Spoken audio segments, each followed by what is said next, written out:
Assistant Dean for the Medical School, and Dr. Kate Reyes from the Infectious Disease Department of Henry Ford as well. We have got, I think, the finest expertise in Michigan advising us every step of the way. With last night's announcement that there were 12 people in Michigan diagnosed with COVID-19, and then the recent announcement a little while ago that we're up to 16, including the first one from the city of Detroit, it's clear we've moved to a different stage. When I stood here 24 hours ago, there were 2 patients who both had travel history. What we now know is that we have a stage called community-acquired infection. We have people getting the coronavirus by other people in the community. And that means a whole different level of strategy and a time to shift gears. And it's why we completely support what the governor has done, both in limiting the assemblage to 250 people, in closing the public schools. We need to deal with that community-acquired infection, and we need to be completely honest about what we're facing. This is not going to be over in a few weeks. This is going to be a several-month battle to deal with the coronavirus issue, and it's going to take a very intense strategy because coronavirus is now embedded in the Michigan community. There are almost certainly a large number of Michigan residents who have the virus who have not yet been tested. And very likely they have such mild cases they thought it was a bad cold or the flu, but one way or another, the testing has been so limited that the numbers that you're seeing today at 16 are clearly only a small piece. And so what we want to talk about is the fact that we have to be prepared that the number of diagnosed COVID-19 cases is going to grow dramatically in the coming weeks and months. And winning the battle means slowing the growth. I know that doesn't sound intuitive, but it's true. What we want to do is slow the growth, and let me try to explain why. Every year in this country, there are 35 million people who get the seasonal flu, and between 30 and 60,000 die. It's something that folks in infectious disease understand. There is something about the COVID-19 virus, and Dr. Service will talk about it in far more technical terms than I ever could, that with some healthy adults who don't have immunity, it is causing such breathing problems that they die. Now, in southeastern Michigan, we have a number of the finest hospital systems in America. We are blessed here to have Henry Ford and DMC and Ascension and Trinity and Beaumont all here. The great majority of patients have mild enough cases they don't need hospitalization. The ones who do need hospitalizations, the great majority of those can be treated by our hospitals until their bodies fight off the disease. The real risk, and what's happened in some parts of the world, is if too many of the cases come too quickly and the hospital capacity is exceeded, now we don't have the best care for those patients. And so what Dr. Service and I are going to talk about, we're going to continue to talk about, is what we need to do is slow the growth of this virus so that the outstanding medical care in this community is readily available to everybody who needs it.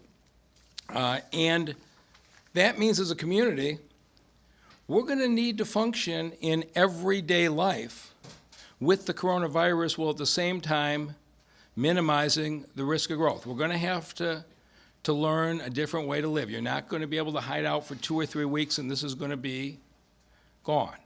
That's not a likely outcome. And as I've said many times here, the single best thing that you can do to slow the growth is be responsible to your neighbors. And if you have a fever or coughs or shortness of breath, stay home. That's the single best thing that we can do. But if you don't have those symptoms, you don't have to stay in your house.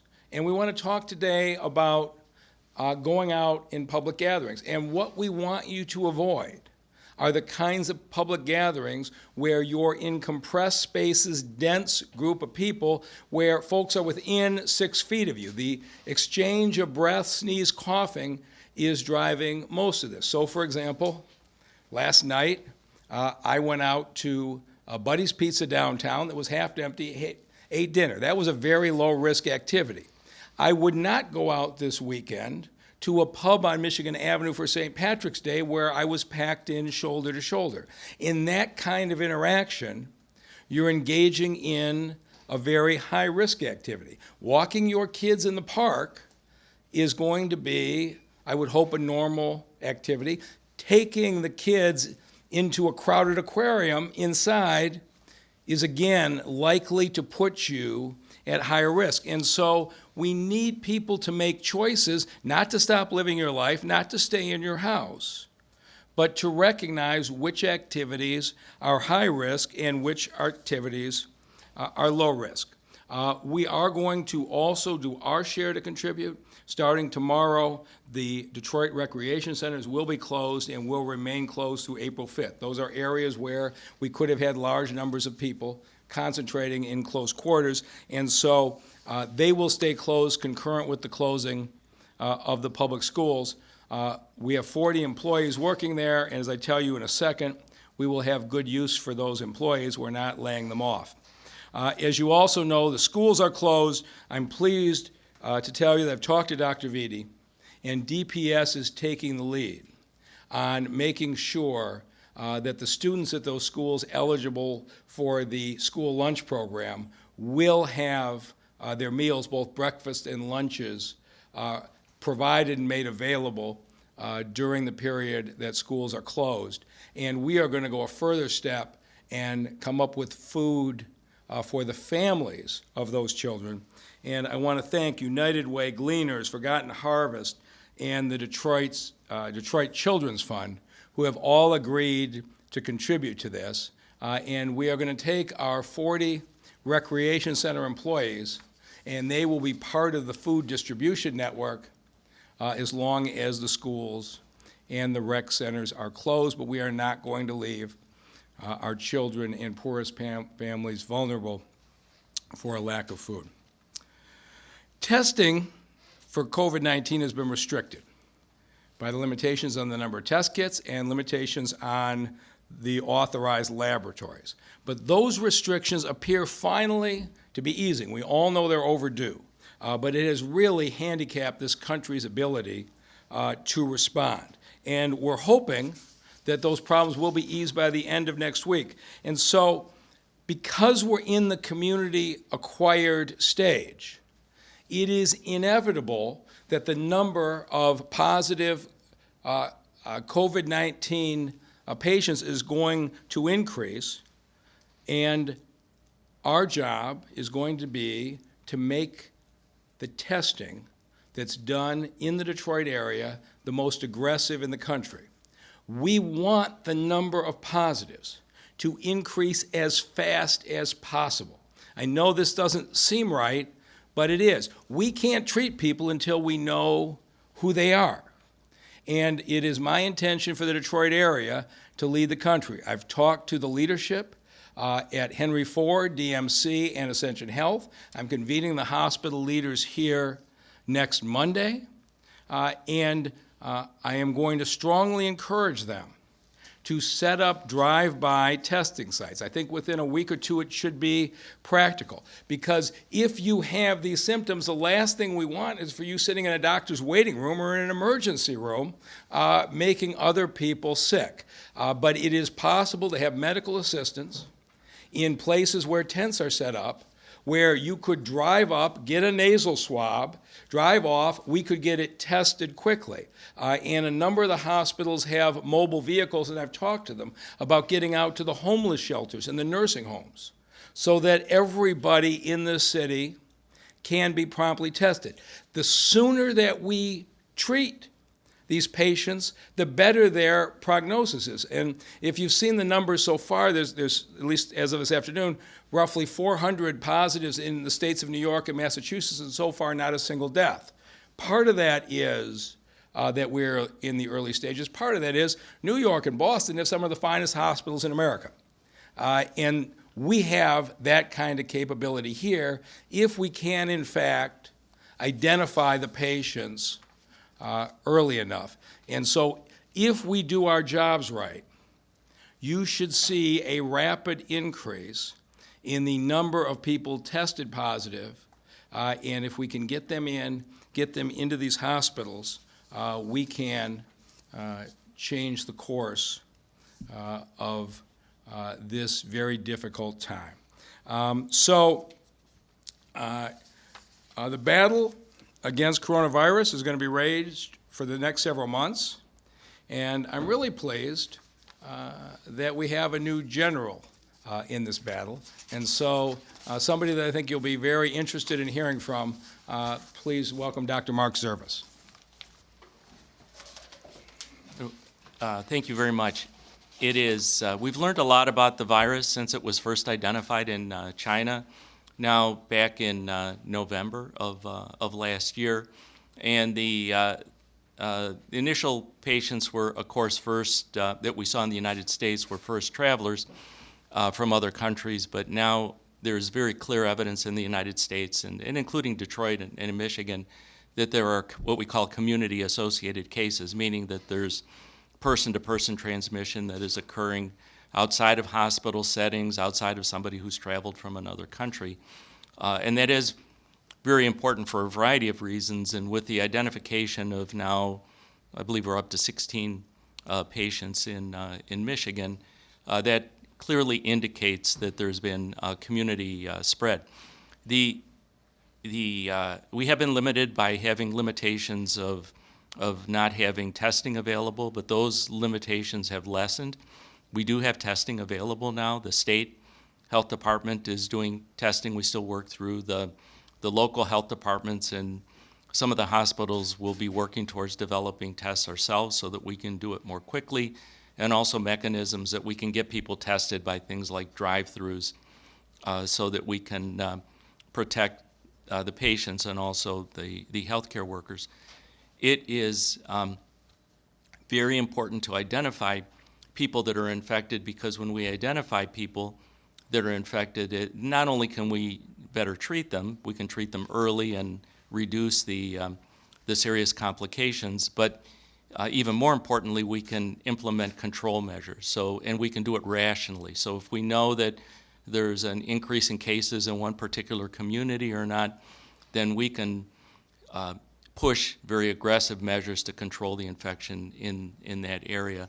The measures that have been recommended so far they're appropriate. They're what we should be doing. At this point, having community spread, we should be moving towards and doing the closures of the schools, limiting large gatherings. But it's still important to remember that on an individual basis, hand washing, social distancing, not being too close to somebody that's coughing or sneezing, it does remain important. A really big, important recommendation that we hear over and over again, but it is one of the most important things we can do is not come to work, not go to a public place if one is sick. And now we're in a position to also evaluate somebody to see if they have COVID-19 or not. It's still important to remember that there are a lot of things that can cause flu-like symptoms, including influenza itself, which we're still seeing in Michigan. We see other viruses that can have very similar symptoms. This is not the flu, but it does have some similar symptoms. But the vast majority of people that have this illness will be either no symptoms, mild symptoms, symptoms that are not severe enough to come to the hospital. What we've learned so far is about 20% of people with the illness will come to the hospital and require medical care. The mortality from it, we're still learning about it, because in parts of the world where more testing has been done, for example, in Korea, where more testing has been done, the mortality has been shown to be relatively low, 1%. So, and if we're not testing people that are asymptomatic or that have very mild symptoms, then that results in an or an overestimation of the potential for mortality. We can beat this virus. We can defeat the virus. It is necessary, however, for us to really fight the battle in ways that include things like closing schools, unfortunately, and limiting gatherings. But it's also important to have to not to overreact in ways that don't make sense either. So, for example, I was out to dinner, twice this week in Detroit. I saw no problem with going out to dinner. I plan to go to church this Sunday. So there is no reason to overreact either, but we do need to use common sense types of measures. We do need to limit the large gatherings. We need to, I think it was very appropriate to close the schools and that type of thing, but not to overreact or do things that are not necessary or don't make sense from a control point of view. We are going to see more cases, and the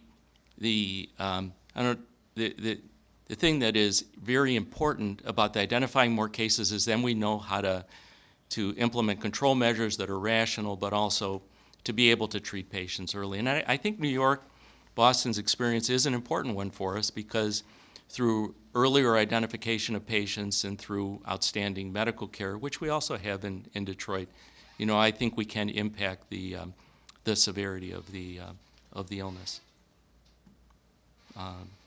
Be glad to answer questions later if there are. Thank you, Doctor. Go ahead.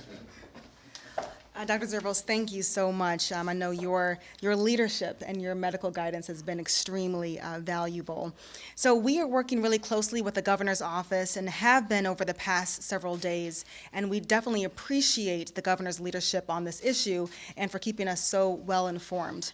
I fully support the restrictions the governor announced limiting public gatherings and venues such as halls and theaters, cafeterias, and galleries. As I mentioned yesterday, as a community, we have an important job, which is to slow the spread of COVID-19. And as Dr. Zervos said, we can beat the COVID-19, and we all have a role to play. Now, this new policy gives us practical guidelines that we all can follow. Now, I realize this is going to pose an inconvenience. We know, but this is a necessary one to slow the spread. But if we all work together and we follow those important guidelines, we can make this a short-term problem instead of a long one.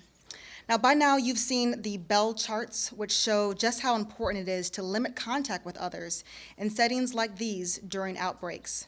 They clearly show how sensible policies, such as the governor's limitations on public gatherings, in turn limit the spread of viruses. This approach has proven effective in containing outbreaks and limiting them to a smaller number of people that is manageable by our hospitals, so victims can be more effectively treated.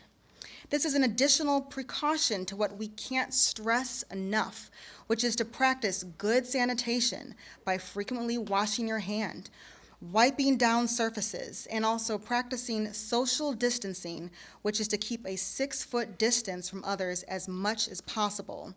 I would encourage you to get more information by going to our website at detroitmi.gov/thecoronavirus. And again, together we can help to slow the spread. Okay, questions? Can you tell us, if it's possible, Dr. Zervos, Mayor, Doctor, come on. how many people in the city have been tested so far, if you know that number? It's a relatively small number. Do we know the number? I can't give you the exact number, but it's. Mayor, have you been tested? I have not. So there is a whole protocol. Doctor, you can tell. Doctor, why don't you explain what the protocol would take? Yeah, so the protocol has been that if somebody had traveled from an affected area, if they were exposed to somebody with known case of coronavirus, if they were hospitalized with a severe infection that we didn't know what the reason was, that we were able to test them. And up until last week, there were really only a few people that were tested. But that's opened up significantly now. I don't know what the numbers are, but over the last just few days, through last week, it's really exploded in terms of the number of tests that we were able to do. We don't have the restrictions on testing that occurred last week. I don't know what the numbers are right now. I didn't look at it, but if you go to both the CDC and the city, the CDC, the MDHHS have really good websites. They're reliable sources of information, and so the MDHHS website, the COVID site, has an up-to-date list of how many were tested, how many presumptive positives, how many positives. So, and I don't know the number right now, but it's in the hundreds. I don't know how many of those are.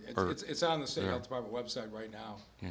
Overall. But if Dr. Service wanted to get me tested, and with all of his influence, the fact that I hadn't traveled, the fact that I haven't had primary contact with somebody confirmed, he could not have gotten the test approved. Yeah, right? but I would try to give reassurance that the testing's not needed. So we get a lot of questions about who to test and who not to test, and it is if there is if somebody is sick, then then we want to try to find out what's wrong with them. If there is and especially if there's been an exposure, so we're pretty careful in asking where somebody has been, if they traveled, if they've been around somebody else who's been sick, kinds of questions. And if there's a potential contact, then we're much more aggressive now in testing for COVID. But and the ability for us to test has opened up a lot, so that we don't have the same restrictions that we had before. We're hoping within a week or two we have the basically free ability to test everybody. Appreciating you don't know the numbers and direction.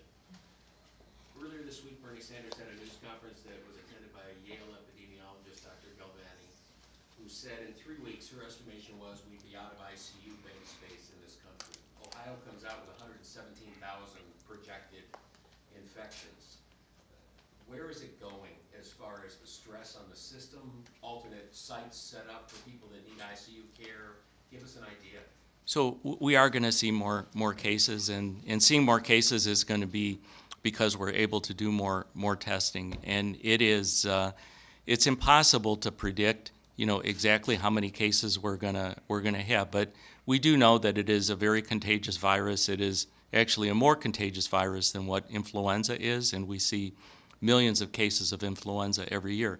It is and there are all kinds of estimates of how many cases we're going to see. We do know that the majority of the patients are either asymptomatic, have mild illness, don't require hospitalization. The 20%, however, that do need hospitalization, and then a fewer number that need ICU care, is a very significant concern. And there are plans from the hospital point of view to look at where we are now, what is needed if there is an increased number of cases, how do we deal with surge capacity, and those are areas that are being looked at. It's impossible to predict how many cases we're going to have. We know that we're going to have more cases. Most of us believe that there's going to be a significant number of new cases. But I want to get back to the point that was made earlier about lowering the curve. What we really want to do is we don't want to have the spike in cases that is going to result in a massive increase at once that is going to totally overwhelm everybody. What we're really working towards is to try to implement control measures that'll, so to speak, flatten the curve, meaning that if we see cases, which we know we're going to see a lot of cases, that we're able to not have that spike, where we have same amount of cases over a longer period of time where the hospitals can handle it. But there's a lot of preparation that's going on in the hospitals to deal with the type of surge that is possible. And what I think was really critical that's been done here in Detroit is that there is a partnership that is between the health departments, the hospitals, the universities,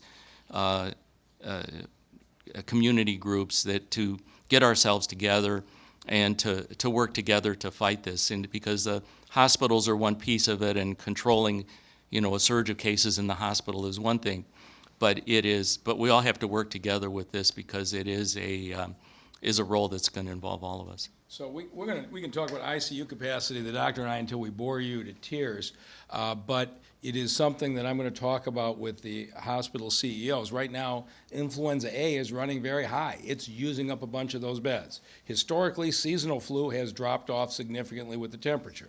This is why we keep saying slow the growth of COVID-19. If we get influenza down, we've got capacity in the ICUs, we're in a position to handle it. If not, there are a number of hospitals in this region who have got closed facilities that on a contingency could potentially be reopened. We're going to try to manage the growth to the point that that doesn't happen, but we are totally on top of it, and people can put all the numbers out there that they want. What we know for sure is if you can slow the growth, we can get through this in a positive way. Yes. Good. Can you elaborate what this 3-month program is going to look like now that we're seeing certain centers closed down? So I want to let Dr. Vitti, that's Dr. Vitti's program, and I'm supportive, and I think it's more appropriate for him to tell you his plans. He has a very thought-out plan that I understand is going to start next Wednesday, but I would not, it wouldn't be appropriate for me to tell you his plan. Yes.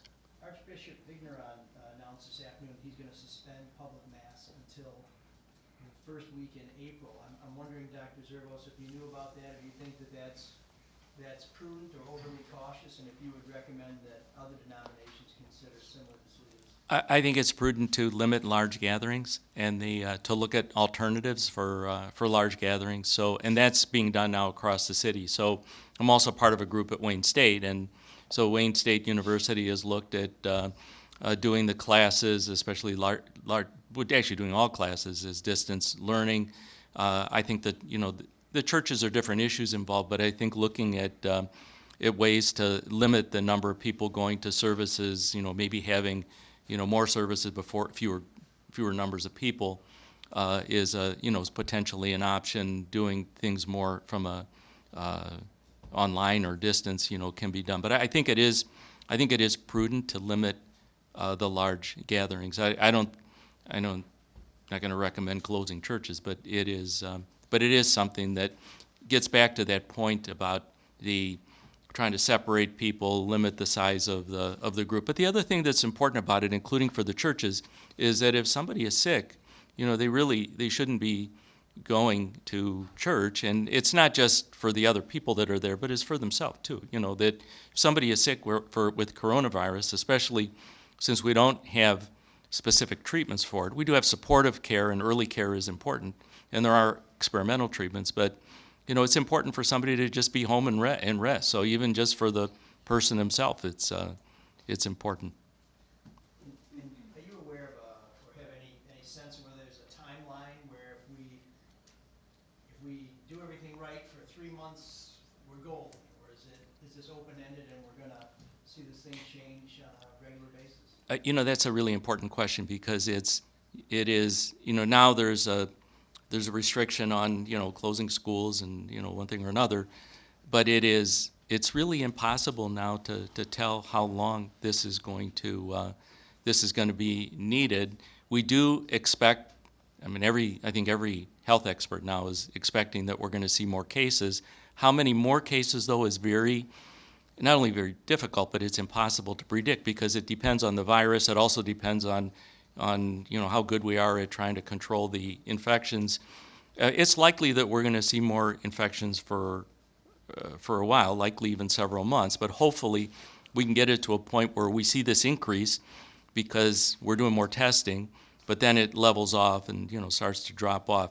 But we can't say it's going to disappear in the summer. It's going to disappear in 3 weeks or 4 weeks. That most of us think that it is going to continue to increase and then hopefully level off over the next several months. Appreciating you're looking forward, I'm curious though, is it because of lost time? I'd be interested in your reaction to an element of, we lost a few weeks on a national level perhaps, and this was allowed to expand, and did it cost us? I'm not trying to assess blame or et cetera, but I'd be interested in your thought in regard to, are we late to the party here in regard to what we're trying to do? Well, testing early is important, and the reason it's important is because we can we know where it is and we can implement control measures. It is, and it's still important now because we still need to be able to do more testing, and including in vulnerable populations. We need to, people that are in nursing homes, that are in homeless shelters, and other vulnerable populations, we still need to be able to do more testing. So the testing is the first step. Doing early testing is important, and the earlier the better. Then the next step is then to do the control measures once we've identified patients. All of that is better done earlier than later. What do you think should happen with casinos when we're talking about limiting large gatherings? I- That can be either for you or for the mayor. Yeah, I'm back to the same thing. I thought what the governor did today in limiting gatherings to 250 was a really good thing. So the question is not what's the kind of business. The question is, are you compressed to the point where you're within 6 feet of somebody else, you're exchanging breaths and the like? And I think the 250 person limit was a very prudent thing for the governor to do.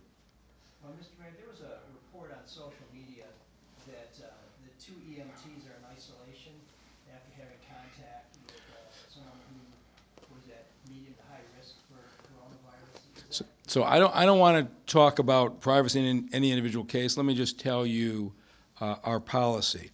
If somebody has primary contact, whether you are an office worker, an EMT, a police officer, if you have primary contact with somebody that a doctor deems to need a COVID-19 test, you are quarantined until that COVID-19 test comes in.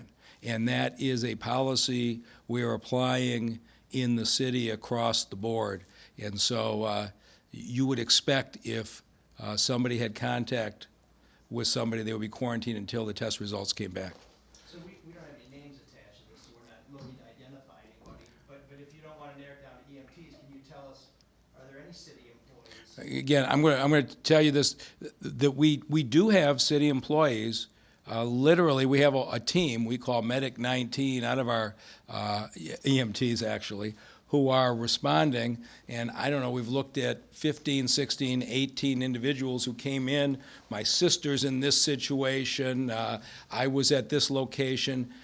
And in each individual case, we handle it appropriately. Dr. Service did the same thing with the Pistons very shortly ago in determining people who were in primary contact, quarantined for an appropriate period of time until tests come out. So I can't, from a patient privacy standpoint, say anything else other than literally every day, anybody who has had primary contact with somebody where a COVID-19 test has been ordered is self-quarantined until the results come in.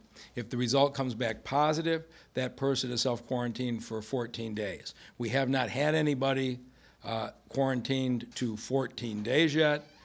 But we are being very, very careful for our employees. The reality is you got businesses who can send people home and shut down. The city of Detroit delivers service to people. We can't shut down, but I have to make sure our employees are as safe as possible, and that's why we've adopted this quarantine policy. Can I make a comment? You sure can.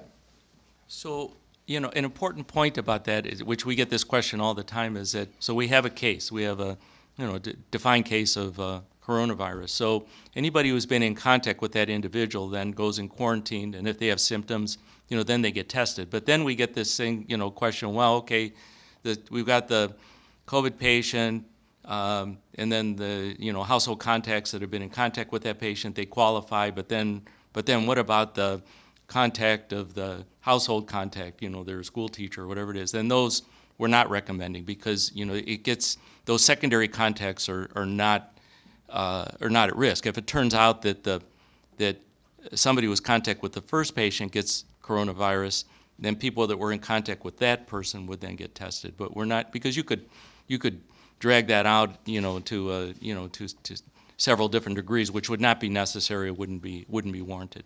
Can you go over test kits again one more time, please, and forgive me, availability, but also, I've seen reports of kits that can take up to 4 days. The national distribution might be slow. Hospitals developing their own that are faster. I mean, what kind of collaboration do you have on kits, and do we have enough? So the state, currently the process is that a provider needs to call calls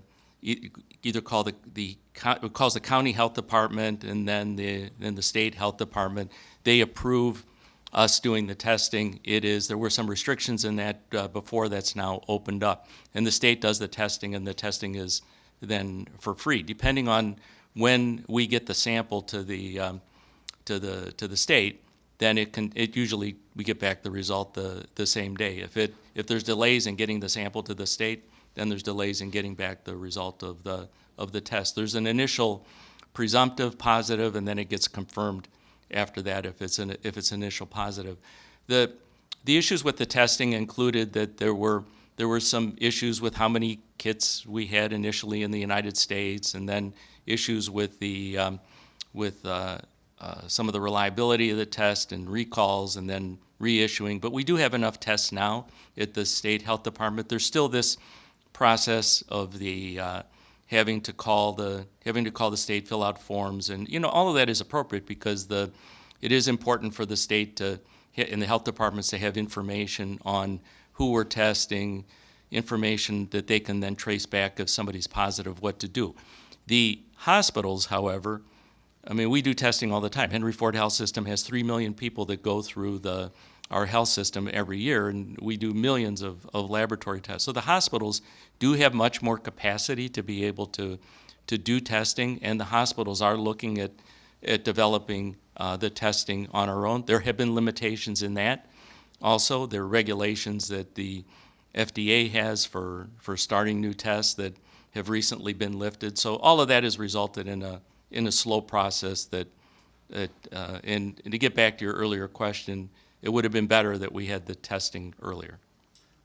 Has there been any discussion in terms of people who are reticent about getting tested, who may have been exposed? Because we're in an urban city, people may not necessarily trust the government. Talk a little bit about that. Have there been discussions about people like that who you would encourage strongly to get tested once these tests are available? So there are always, there's always questions about getting tested or not, and it's important for providers to explain why a test is going to be done, what are the implications of it. We've actually seen the opposite, that people want to get tested, and we haven't been able to do all the testing that's been necessary. There have been those kind of issues in other countries, and because actually we do work in.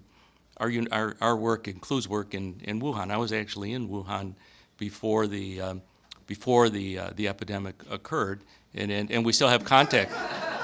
Don't worry, everybody is safe here. Don't worry, we're in a group with it. Don't worry, I was there before, but so we still have contact with the people there. They're of course they're afraid to get tested because they're going to get dragged off and put into isolation. So there are things that exist in other countries that don't exist here. Here we really haven't had anybody that has refused the test. And in contrast, we've had people that have wanted it, and we haven't been able to do it as much. Hasn't been a problem here. Yeah. Mr. Mayor, you referenced that you wouldn't go to any of the pubs on Michigan Avenue on Sunday. There's been some talk that some of the pub owners may try and arrange a bus service to get people from bar to bar to bar. The St. Patrick's Parade has been canceled. Have you been consulted? Have you expressed your concerns to any business owners? I have expressed concerns to business owners, but mostly we're expressing concerns to the public.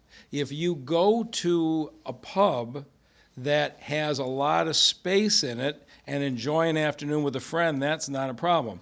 If you're packed shoulder to shoulder on a bus, that is a high-risk activity right now. And so what we're really saying to you is that we don't want you to stay in your house, but you have to be sensible. And it's all about the density of your environment, how close folks are. And the doctor will say to you over and over, you don't want to be within that 6-foot limit to groups of people. So I think there's a way for people to have fun, but I don't want to see people packed in shoulder to shoulder on Michigan Avenue as they are. A year from now, I think they'll probably be able to. But this year, you are doing the people of this community a disservice. There is no doubt there are a lot of people in this community who have the coronavirus who don't know it. And so we are really saying, please stay away from these tight spaces. Doctor, you want to say it better than that? No, I just want to say to please remember the simple measures that we know are effective, and those are hand washing, to not go out if somebody is sick themselves, and not to be too close to somebody, particularly who's coughing and sneezing. That's the most important thing. I actually had dinner last night on a restaurant on Michigan Avenue. So it was, and I didn't feel any risk or any concern, whatsoever. So I think we still go about our daily lives, but some common sense measures are needed, which are hand washing, the social distancing, the large groups, and then, not going someplace if we're sick ourselves, and also to seek medical attention if there's an illness, so that we can know what's wrong and better deal with the illness of the person themselves, but also with the community. And most things are still, we're still seeing influenza, we're seeing other viruses in this area, so we're seeing other infections that are causing, similar symptoms. So and some of those are treated. Influenza can be treated with antiviral drugs, so there is still importance to see a physician, even if it of course turns out to be something else. So Dr. Service does live in the city of Detroit, and he's in these restaurants every night.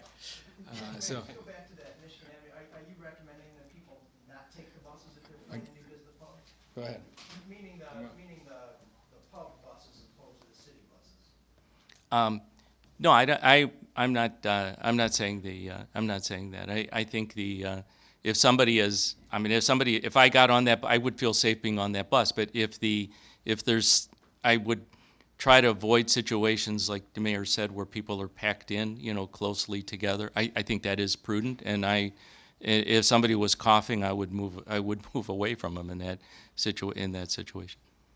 Mayor, as a technical aspect of the team, you referred to the doctor as the general. As far as, can you talk about the appointment here? Or Yeah, I got the general and the colonel here, with Dr. Reyes. formally then, So- he heads up city efforts? So Denise Fair, as our health director, heads up the city efforts, but you never know when you're in the health department what expertise you need. And when we ended up with a country's biggest infectious disease scare in, I don't know, at least a century, we went to the expert. And so we were together at 7 o'clock this morning in the initial meeting where he's giving us guidance.